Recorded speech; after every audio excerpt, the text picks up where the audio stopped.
संत योहन का सुसमाचार अध्याय 1 वाक्य 29 से योहन ने ईसा को अपने ओर आते देखा और कहा, देखो ईश्वर का मेमना जो संसार का पाप हरता है। यह वही है जिनके विषय में मैंने कहा, मेरे बाद एक पुरुष आने वाले हैं, वह मुझसे बढ़कर हैं, क्योंकि वह मुझसे पहले विद्यमान थे। मैं भी उन्हें नहीं जानता था, परंतु मैं इसलिए जल से बपतिस्मा देने आया हूँ कि वह इस्राएल पर प्रकट हो जाए। फिर योहन ने यह साक्ष्य दिया, मैंने आत्मा को कपोत के रूप में स्वर्ग से उतरते और उन पर ठहरते देखा।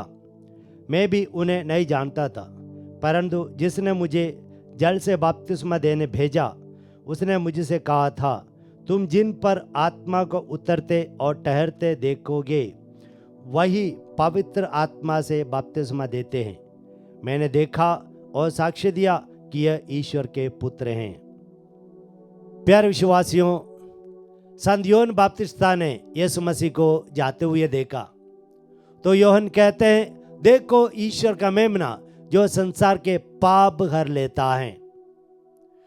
प्रभु यीशु मसीह समस्त संसार के लिए आए, यहूदियों के लिए नहीं। इसलिए वचन कहता है कि योहन का सुसमाचार अध्याय 3 16 में और 17 में कि पिता यीशु ने संसार को इतना प्यार किया, तो संसार को प्यार किया और अपने इकलौते पुत्र को संसार के लिए प्रदान किया। और योहन का पहला ग्रंथ अध्याय 4 वाक्य 10 में भी यही कहते हैं, ईश्वर ने अपने पुत्र को संसार के लिए दिया।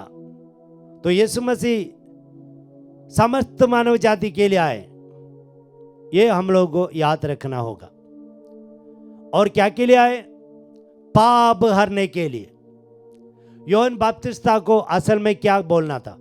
देखो मेरा रिश्तेदार जा रहे हैं, देखो नासरत के यीशु जा रहे हैं, देखो मेरा मित्र जा रहे हैं। लेकिन योहन ने यीशु मसीह को संसार के पाप हरने वाले के रूप में अनुभव किया है। प्यारे विश्वासियों, क्या आपने यीशु मसीह को पाप हरने वाले के रूप में अनुभव किया है? और इस दुनिया में कोई दूसरे महापुरुष को यह शीर्ष नहीं दिया है कि पाप हरने वाला। पाप हरने वाला इस दुनिया में केवल एक ही नाम है पाप हरने के लिए, वो नाम है ईसा मसीह, यीशु मसीह, जीसस क्राइस्ट। और कहीं और जाने से पाप नहीं हरता है, पाप का मोचन नहीं होता है सिवाय यीशु मसीह में। तो इसलिए आपको आपके पापों से छुटकारा मिलना है तो आपको यीशु मसीह के पास आना है, यीशु मसीह के नाम जपना है, लेना है, क्योंकि केवल यीशु मसीह में पाप क्षमा मिलती है। वचन कहता है योहन का पहला ग्रंथ अध्याय 3:5 में कि प्रभु यीशु मसीह पाप हरने के लिए आए और उनमें पाप नहीं था। देखिए, यीशु मसीह पाप इसलिए हर सकते हैं, यीशु मसीह ईश्वर हैं, ईश्वर के पुत्र हैं, जो आज के सुसमाचार के आखिरी में संत योहन कहते हैं 34 में, मैंने देखा और साक्ष्य दिया कि यह ईश्वर के पुत्र हैं।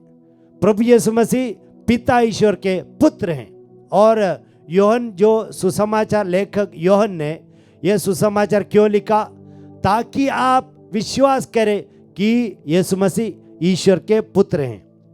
इसी प्रकार हम पढ़ते हैं योहन के सुसमाचार अध्याय 20 वाक्य 30 और 31 में, क्या आपने यीशु मसीह को पाप निवारक, पाप मोचक, ईश्वर के पुत्र के रूप में अनुभव किया है? हमें ऐसा अनुभव करना चाहिए।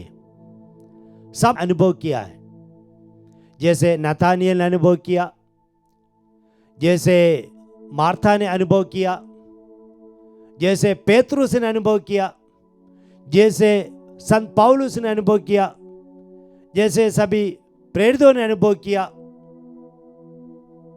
इसी प्रकार हम लोगों को भी अनुभव करना है कि यीशु मसीह ईश्वर के पुत्र हैं। और यूहन्ना सुसमाचार में कहते हैं ये मुझसे पहले था। असल में देखा जाए माता मरियम के 6 महीने पहले एलिजाबेथ गर्भवती हुई, तो यूहन्ना प्रभु ईसा मसीह से 6 महीने बड़े हैं। लेकिन यूहन्ना क्या कहते हैं, मुझसे पहले ये विद्यमान था। और यही चीज प्रभु यीशु मसीह स्वयं कहते हैं यूहन्ना के सुसमाचार अध्याय 8 वाक्य 58 में, अब्राहम से पहले मैं विद्यमान था। जब फरीसी लोगों ने पूछा कि तुम 50 उम्र के नहीं हो, तो यीशु मसीह कहते हैं अब्राहम से पहले मैं विद्यमान था।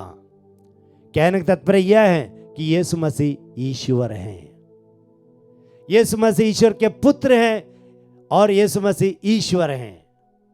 इसलिए यूहन्ना लिखते हैं, यूहन्ना का सुसमाचार अध्याय 1:1 में, आदि में शब्द था, शब्द ईश्वर के साथ था और शब्द ईश्वर था।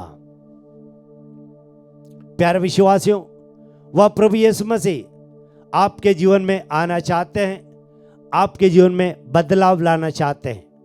हम उस प्रभु यीशु मसीह के पास जाएं, अपने पापों के लिए क्षमा पाएं और विश्वास करें कि यीशु ही मुक्तिदाता है। आमीन।